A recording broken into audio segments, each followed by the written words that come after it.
اب یہ بات یہ نا، جن لوگوں کی فالوئنگ ہے ان پہ تو زیادہ ذمہ داری آتی ہے کہ یار آپ کو لوگ سنتے ہیں، آپ کی ایک ایک بات کو سن رہے ہوتے ہیں، تو آپ کو چاہیے آپ بہت احتیاط سے گفتگو کریں، حقائق کے اوپر بیس کر کے کریں، غلط بیانی مت کریں. اگر نہیں پتا کسی بات کے بارے میں تو کوئی بات نہیں، رک جائیں، کوئی فرق نہیں پڑے گا اگر 4-6 گھنٹے 8 گھنٹے ولاگ لیٹ ہو جائے. پہلے اس کو مکمل مطالعہ کر لیں، نہیں سمجھ آ رہی قانونی زبان کسی بڑے وکیل سے پوچھ لیں، پڑھ لیں، پھر اس کے اوپر اپنا بیان جڑیں. کم از کم یہ تو پتا ہو کہ اس کے اندر ہے کیا. آپ نے لوگوں کو بے روی کا شکار کر دیا، لوگوں کو مس لیڈ کرنا شروع کر دیا، یہ بڑا ظلم ہے اور میں اس کے خلاف ہمیشہ بولتا رہوں گا. اب دیکھیے ٹو دی ایکسٹینٹ کہ سپریم کورٹ کو اس کے بارے میں وضاحت دینی پڑی. انہوں نے کہا جی عدالت کے ایک فیصلے میں پر کئی غلط فہمیاں پیدا کی جا رہی ہیں، یہ سپریم کورٹ کا اعلامیہ ہے. تاثر یہ دیا جا رہا ہے کہ سپریم کورٹ نے دوسری آئینی ترمیم سے انحراف کیا. ملزم پہلے ہی قید میں 1 سال سے زائد کا عرصہ گزار چکا تھا. اسلامی احکام اور آئینی دفعات کو ملحوظ رکھتے کر ضمانت پر رہائی کا حکم دیا گیا. ضمانت پر رہائی، ٹرائل چلے گا اس کا. افسوس ایسے مقدمات میں جذبات مشتعل اور اسلامی احکام کو بھلا دیے جاتے ہیں. بات یہ ہے جھوٹ بولا جاتا ہے ٹکا کے، پتہ نہیں کس کو سرو کرتا ہے یہ جھوٹ، مجھے تو آج تک سمجھ نہیں آئی. اب ذرا یہ جس کو بھی سرو کرتا ہے، بہرحال میں اللہ سب کا بھلا کرے، لیکن احتیاط ہونی چاہیے. اب جناب میں آپ کو یہ بتا دوں کہ عمران ریاض خان صاحب کو گرفتار کیا گیا. ان کو پہلے ایف آئی اے کا نوٹس آیا، گو کہ جواب بتایا جاتا ہے، اس کا انہوں نے جواب دیا تھا. پتہ نہیں کوئی کہہ رہا ہے انہیں اینٹی کرپشن والوں نے اریسٹ کیا، تو اینٹی کرپشن کا تو بنتا نہیں ہے اس کیس کے اندر، لیکن بہرحال گرفتار کیا گیا. اب مسئلہ وہی ہے، میں دوبارہ کہوں گا، کیا اس ملک میں صرف جو یہ چند ہمارے دوست ہیں عمران ریاض خان صاحب یا سمیع ابراہیم صاحب یا ایسے اور صرف یہی سچ بولتے ہیں، باقی سب جھوٹ بولتے ہیں؟ ایسا نہیں ہے بھائی. آپ حقائق پر رکھ کر بولیں، آپ بالکل بولیں، لیکن اس کے اندر پھر یہ جھوٹ کا ایلیمنٹ نہیں آنا چاہیے یا غلط بیانی کا ایلیمنٹ نہیں آنا چاہیے. مسئلہ صرف یہ ہے. لیکن بہرحال میں تو یہی سمجھتا ہوں کہ اگر ان کو گرفتار کیا گیا ہے تو مجھے لگتا ہے آج ان کو بیل مل جائے گی عدالت سے، اور مل جانی چاہیے. ان کو قانون کے مطابق اگر گرفتار کیا گیا ہے تو پھر قانونی طور پر ان کو پورا حق حاصل ہونا چاہیے کہ وہ اپنا دفاع کریں. انہوں نے کل ایک ٹویٹ بھی کی ہوئی تھی جس میں انہوں نے کہا کہ مسلم لیگ پتہ نہیں نون کے لوگوں نے پتہ نہیں کیا ان کے پیچھے چھوڑ دی ہے، اور انہوں نے کہا جی یہ ایسی بات. لیکن ایسی باتوں کو پھر کسی ولاگ میں ذکر نہیں ہونا چاہیے. اگر عمران ریاض خان کہیں کہ میں نے کسی ولاگ میں اس کا ذکر نہیں کیا تو فیئر انف، اب وہ بالکل ثابت کریں کہ انہوں نے ذکر نہیں کیا. اگر سمیع ابراہیم صاحب ہیں یا کوئی اور ہے اور وہ کہتا ہے کہ نہیں جی ہم نے اس پہ بات ہی نہیں کی، یا تو انفارمڈ گفتگو کریں نا، بولیں جی یہ فیصلہ، یہ سطر یہ دیکھیں یہ کیا کہہ رہی ہے، یہ فیصلہ، یہ پیراگراف آپریٹو پارٹ اس کا یہ کیا کہہ رہا ہے، یہ کیا یہ غلط ہے. اب قانونی عمل ہے، ایک فیصلہ ہوا ہے سپریم کورٹ پہ، اس کو اعتراض ہے، آپ جائیں سپریم کورٹ کے اندر. اب تو باقاعدہ اتنی فیسلٹی پرووائڈ کر دی گئی ہے، آپ ریویو میں بھی جا سکتے ہیں، آپ اسلامی نظریاتی کونسل کے پاس لے جائیں، بجائے اس کے کہ آپ لوگوں کو یہ تاثر دینے لگ پڑے کہ خدا نخواستہ کوئی اسلام کو یا اسلامی قوانین کو یا کسی اور چیز کو نقصان پہنچانا چاہ رہا ہے اور آپ اس کو آلموسٹ اس شخصیت کو ولریبل کر دیں لوگوں کے سامنے. تو یہ بڑی زیادتی والی بات ہے. اب میں آپ کو بتاؤں جی ایک اور بات جو کہ مجھے جس نے بڑی تکلیف دی ہے، وہ ہے پاکستان تحریک انصاف کا رویہ. اللہ تعالیٰ کا کرم ہونا چاہیے، اللہ کا فضل ہونا چاہیے. اللہ نے آپ کو بڑی عزت دی، عمران خان صاحب کو، پی ٹی آئی کو، برے حالات میں بھی آپ کو اللہ نے مینڈیٹ دیا. آپ ٹھیک ہے، سب کچھ ہے، آپ خیبر پختونخوا میں حکومت بنانے جا رہے ہیں، سب کچھ ہے، بالکل آپ کو بنانی چاہیے. جو آپ نے کیا جو کچھ ہے وہ تو نہیں کسی سے چھپ سکتا. لیکن یہ کیا بات ہوئی؟ اب علی ظفر صاحب جیسی شخصیت جن کو میں سمجھتا ہوں کہ پاکستان کے بڑے قانون دانوں میں سے ان کا شمار ہوتا ہے، اب یہ ان کی سوچ نہیں ہے. لیکن جب وہ باہر نکلے تو انہوں نے عمران خان صاحب سے گفتگو کے بعد انہوں نے کیا کہا؟ انہوں نے کہا جی کہ پہلے آپ کلپ سنیے. انفارمیشن آپ کو دینا چاہتا ہوں جو عمران خان صاحب نے کہا ہے، ان کی طرف سے آج ایک خط جاری ہوگا اور وہ خط جو آئی ایم ایف کو جاری کیا جائے گا. ہمارا جو خط جائے گا عمران خان صاحب کی طرف سے آئی ایم ایف کو، اس میں ہم واضح طور پہ یہ کہیں گے اگر آئی ایم ایف نے کوئی بات چیت کرنی ہے تو پہلے وہ یہ کنڈیشن یہ واضح کر دے کہ یہ جو ریگنگ ہوئی ہے جتنے حلقوں میں، ان حلقوں کے اوپر آڈٹ ہو، ایک آڈٹ ٹیم بیٹھے، independent Azad audit team, election commission of Pakistan نہیں، ایک آزاد انڈیپینڈنٹ آڈٹ ٹیم، اس میں جوڈیشری کا ضرور انوالومنٹ ہو، اور وہ آڈٹ کے بعد وہ فیصلہ کرے کہ جہاں جہاں دھاندلی ہوئی ہے وہاں جو کینڈیڈیٹ جیتے ہیں ان کا نوٹیفیکیشن کرے. اس کے بعد آئی ایم ایف آگے کوئی بات چیت کرے حکومت سے، کیونکہ اس کے بغیر اگر یہ آڈٹ نہیں ہوتا، یہ جو دھاندلی ہے اس کو ختم نہیں کیا جاتا، تو پھر کسی قسم کا جو سٹیپ ہوگا لون دینے کا IMF کا وہ پاکستان کے لیے نقصان دہ ہوگا. اب یہ کلپ دیکھیں, انہوں نے کہا جی ہم IMF کو کہیں گے کہ پہلے ریگنگ کے حوالے سے جو ہے جی, اور کوئی ایسا کمیشن بنے یا جو بنے جو آڈٹ کرے ان حلقوں کا اور فلان اور یہ اور وہ. بڑی بنیادی بات ہے. IMF نے اول تو خیر انہوں نے کہہ دیا ہے کہ ہمارا کوئی تعلق نہیں ہے اور ہم حکومت کے ریاست کے نئی حکومت کے ساتھ بھی کام کریں گے, سب کچھ کریں گے. لیکن دنیا سے یا مائیکل کوگلمین نے انہوں نے ایک ٹویٹ کی ہوئی ہے, یہ آپ کے سامنے ہے. انہوں نے کہا جی کہ یہ اس کا IMF اسے ڈس ریگارڈ کر دے گا. یہ حرکتیں پہلے بھی ہوئی تھی 2014 کے درمیان میں, کوئی سول نافرمانی کر دو, بل جلا دو, IMF سے وہ کہہ رہا ہوں ہم پیسے واپس نہیں کریں گے. یار اب تو آپ کو اللہ نے وزارت عظمیٰ بھی دے دی اور آپ کی سیاست ہے, آپ کی جماعت مضبوط ہے, آپ مطلب آپ کے ووٹر آپ کا موجود ہے. وقت کا پتہ نہیں آپ دوبارہ ملک کے وزیر اعظم بنیں گے, یہ تو قسمت کی بات ہے نا. تو آپ کیا کر رہے ہیں یار؟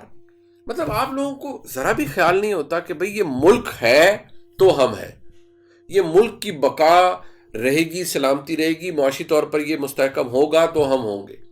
نہیں, اچھا جی ہم نہیں بارے تو بس لکھو خط لکھو IMF کو کہ پیسے نہ دے پاکستان کو, لکھو خط لکھو IMF کو, پہلے دھاندلی. او بھائی ان کا کیا تعلق ہے دھاندلی سے یار؟ ان کا کیا تعلق ہے الیکشن آڈٹ سے؟ اب مسئلہ یہ ہے, جب ہم یہ بات کرتے ہیں بہت سے لوگوں کو تکلیف ہے, لیکن یہ روایت پرانی ہے تحریک انصاف کی. مجھے بدقسمتی سے یہ کہنا پڑ رہا ہے کہ عمران خان صاحب نے اب بھی کچھ نہیں سیکھا. اور وہ جو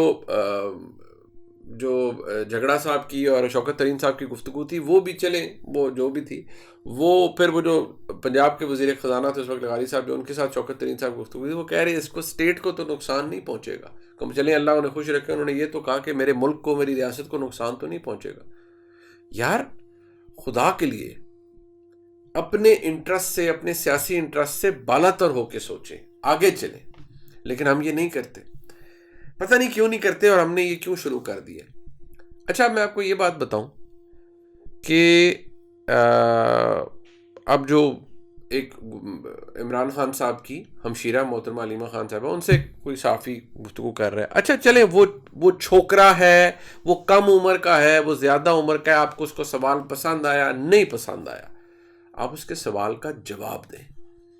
آپ اس کی ذات پر اٹیک مت کریں کہ تم ایسے, تم ویسے, تم فلان, تم یہ بہت سے لوگوں نے کیا. پھر اللہ تعالیٰ معاف فرمائے, انہوں نے جو کیا, جو غلاظت کی, وہ پھر اللہ تعالیٰ نے ان لوگوں کو سبق بھی سکھایا.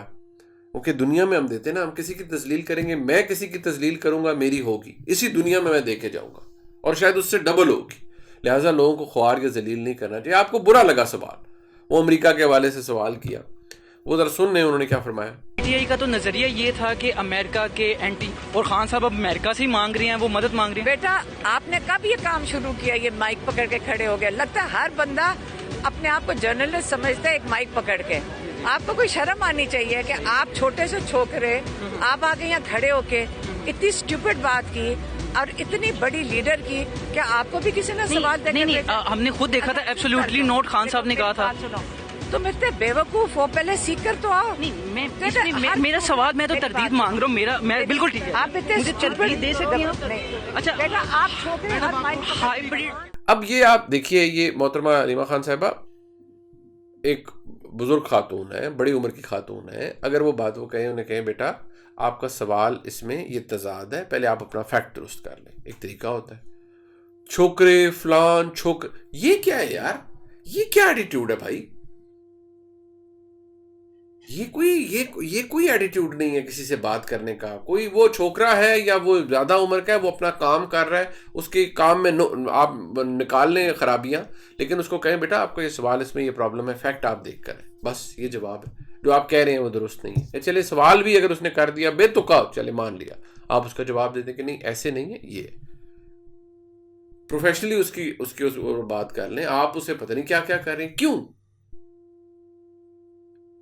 یہ وہ ٹرینڈ ہے یا یہ وہ چیزیں ہیں جن کو ڈسکریج کرنے کی ضرورت ہے, لیکن پتہ نہیں ہم کیوں یہ کرتے نہیں ہیں. مجھے اس پہ بھی بڑا ہے افسوس. پنجاب کی وزارت اعلیٰ کے لیے مریم نواز شریف جا رہی ہیں جی, آج پنجاب اسمبلی کا اجلاس ہے, وہ وزیر اعلیٰ بھی بن جائیں گی. مسلم لیگ نون کو پتہ ہے کہ اگر ہم نے پاکستان میں اپنے ووٹر کو ٹرن اراؤنڈ کرنا ہے تو پنجاب میں ڈیلیور کرنا ہے. وہ اب ان کا کام ہی یہ ہے کہ وہ جیسے ہی وزیر اعلیٰ کی منصب پہ بیٹھیں گی انہوں نے نئے سے نئے انیشیٹیوز جو ایک پورا پلان ہے پہلے 100 دن کا انہوں نے بنایا ہوا ہے. اب لوگوں کو ووٹر کو وہ اٹریکٹ کرتا ہے. اگر تو پنجاب میں ڈیلیوری کا سکہ منوا لیا اگلے 6-8-10 مہینے 1 سال کے اندر مسلم لیگ نون نے, مریم نواز شریف نے, تو پھر وہ جو ایک ٹریڈیشنل ووٹ بینک تھا میاں نواز شریف کا جو کہ ان سے روٹ گیا ہے, دور ہو گیا ہے, تو اس کے چانسز ہیں کہ وہ واپس آ جائے گا اور مسلم لیگ نون دوبارہ مضبوط ہوگی. لیکن 5 سال کا عرصہ بڑا لمبا ہے. 5 سال تک حکومتیں کرنے بھی دی جاتی ہیں, ہوتا ہے کیا ہوتا ہے اس کا تو خیر آگے کوئی نہیں بتا سکتا. لیکن اس وقت یہ ہے کہ وہ پورے زور کے ساتھ اور طاقت کے ساتھ اقتدار میں آئیں گی, اور میاں نواز شریف کا فارمولہ یہی ہے کہ جی آپ لوگوں کو ڈیلیور کریں, کموڈٹی پرائسز نیچے کریں, لوگوں کو یہ آگے رمضان آ رہا ہے اس کے حوالے سے کہ رمضان بازار لگوائیں, لوگوں کو ایکچولی فیل ہو, فرق پتہ لگے کہ مہنگائی کم ہوئی ہے اور رمضان میں کم ہوئی ہے. اگر یہ کرنے میں کامیاب ہوئے تو پھر کیونکہ ہم جاتے ہیں گراؤنڈ کے اوپر بھی لوگوں سے ملتے ہیں, تو لوگوں کا بنیادی مسئلہ یہ ہے اگر مسلم لیگ نون یہ کرنے میں کامیاب ہوگی تو چانسز ہیں کہ ان کا ریوائول ہو سکے. ادروائز ان کے لیے اس وقت ایک بڑی ڈو اور ڈائی سچویشن ہے. مسلم لیگ نون کی وہ حالت نہیں ہے جو 2018 میں یا 2018 میں تھی یا 2013 میں تھی. اب تو مسلم لیگ نون اپنی سروائیول کی جنگ لڑے گی. جیت گئے تو بچ جائیں گے, ادروائز ان کی میں سمجھتا ہوں کہ یہ پھر ان کا آخری اقتدار ثابت ہوگا. اب ایک بات میں جاتے جاتے ضرور کہہ دوں, ایک تو وہ لیاقت چٹھا صاحب کا آپ کو پتہ ہے اسٹیٹمنٹ آ چکا ہے. اب آپ دیکھ لیں, وہ میں نام نہیں لینا چاہتا کہ شخصیت کی وہ بات کر رہے تھے کہ جی انہوں نے کہا جی مجھے یہ سب کچھ ہوا ہے. اب اسٹیٹمنٹ انہوں نے دے دی, لوگ کہیں گے جی کہ یہ ان پر زور زبردستی کی گئی, زور ڈالا گیا, سب کچھ کیا گیا. بات بڑی سیدھی سی ہے. جس دن انہوں نے پہلے دن ہی اپنی گفتگو کے اندر یہ کہہ دیا تھا کہ چیف جسٹس کو اس کے ذمہ دار ہیں اور چیف الیکشن کمشنر ذمہ دار ہیں, لہٰذا اس وقت پتہ چل چکا تھا کہ وہ کس ایجنڈے پر ہیں, کیا ہے. وہی ہوا, ایک نیوز سائیکل کے اندر وہ سارا معاملہ ٹھپ ہو گیا. لیکن آپ یہ دیکھیں کہ یہ بھی جس نے بھی یہ سازش رچی یا جو کچھ بھی ہو, آپ پاکستان تحریک انصاف تو یہ کہے گی نہیں ہمارا کوئی تعلق نہیں ہے, لیکن وہ جو ایویڈنس ملا ہے یا جو لیاقت چٹھا صاحب کے پاس اور چیزیں موجود ہیں یا جو کچھ وہ بتا رہے ہیں, وہ کہتے ہیں کہ جی وہ ویریفائیبل ہے. جو میں نے پتہ کرایا اپنے ذرائع سے بحیثیت ایک صحافی, وہ بتایا گیا. میں نے یہی سوال کیا کہ یہ جو بھی انہوں نے بیان دیا ہے الیکشن کمیشن کے سامنے یا جو کچھ بھی, یہ کیسے پتہ لگے گا کہ ان کی واقعی ملاقات ہوئی, یہ کیسے پتہ لگے گا کہ ان کے رابطے تھے. تو وہ کہتے ہیں نہیں وہ ویریفائیبل ہے. اب وہ ویریفائیبل کیا ڈیوائسز سے ہے, یعنی موبائل فون سے ہے یا کسی اور چیز سے ہے, وہ پتہ چل جائے گا کہ ان کے حالات, واقعات, معاملات کیا تھے. لیکن بہت سے لوگوں نے اس کے اوپر بہت بڑا ایک اوپینین لے چکے تھے کہ نہیں جی نہیں, یہ تو دیکھیں انہوں نے سچ بول دیا ہے, فلان بول دیا. اب اگر اس کے اندر دیکھا جائے تو اس اسٹیٹمنٹ کے اندر تو بڑی شرمناک باتیں ہیں. بہرحال مجھے لگتا ہے کہ یہ سچ ابھی آدھا باہر آیا ہے, پورا سچ ابھی باہر آنا باقی ہے. میں ایک اور بات جاتے جاتے اپنے دوستوں کو کہہ دوں کہ پلیز جو میں نے جس حوالے سے ذکر کیا جس پہ سپریم کورٹ کا نے کہا اور باقاعدہ طور پر وضاحت آئی, یہ گفتگو کرتے ہوئے میں اپنے تمام دوستوں سے کہوں گا کہ پلیز احتیاط کیجئے. پلیز اپنے آپ کو اس جگہ مت لے جائیے جہاں اللہ نے آپ کو اتنی عزت دی ہوئی ہے. آپ کو میں کہتا ہوں لاکھوں نہیں کروڑوں ویوز ملیں تو اتنی ہی ذمہ داری بھی آپ پر عائد ہوتی ہے کہ آپ کے پاس اگر کوئی ڈاکیومنٹ آیا ہے, آپ ڈاکیومنٹ پہلے پڑھیں, جو ججمنٹ ہے, جو فیصلہ ہے بیل کا, اس کو پڑھیں. کہیں نہیں لکھا ہوا ایسے جو کچھ آپ لوگوں نے اپنے ولاگس کے اندر جڑ دیا ہے. جب آپ یہ گلا پھاڑ پھاڑ کے کہیں گے کہ کیا ایجنڈا ہے چیف جسٹس کا, تو یہ آپ چیف جسٹس نہیں بلکہ پورے نظام کو ولنریبل کر رہے ہیں, آپ لوگوں کی جانوں کو خطرے میں ڈال رہے ہیں. ایسا کچھ نہیں کیا گیا, کسی قانون کو نہیں نہ رد کیا گیا نہ کچھ کیا گیا, ایسا کچھ بھی نہیں ہے. لہٰذا سمجھ کر, سوچ سمجھ کر, پڑھ لکھ کر بات کریں. اگر ٹیکنیکل زبان ہے نہیں سمجھ آ رہی تو کسی لائق وکیل سے اس کا ترجمہ کروا لیں یا اس سے رہنمائی لے لیں. کوئی بات نہیں, آدھا گھنٹہ 2 گھنٹے 4 گھنٹے ولاگ لیٹ ہو جائے گا, لیکن آپ انفارمڈ گفتگو کریں گے. اس ولاگ کو لائک سبسکرائب شیئر کیجیے گا. دیکھنے کا بہت شکریہ. خدا حافظ.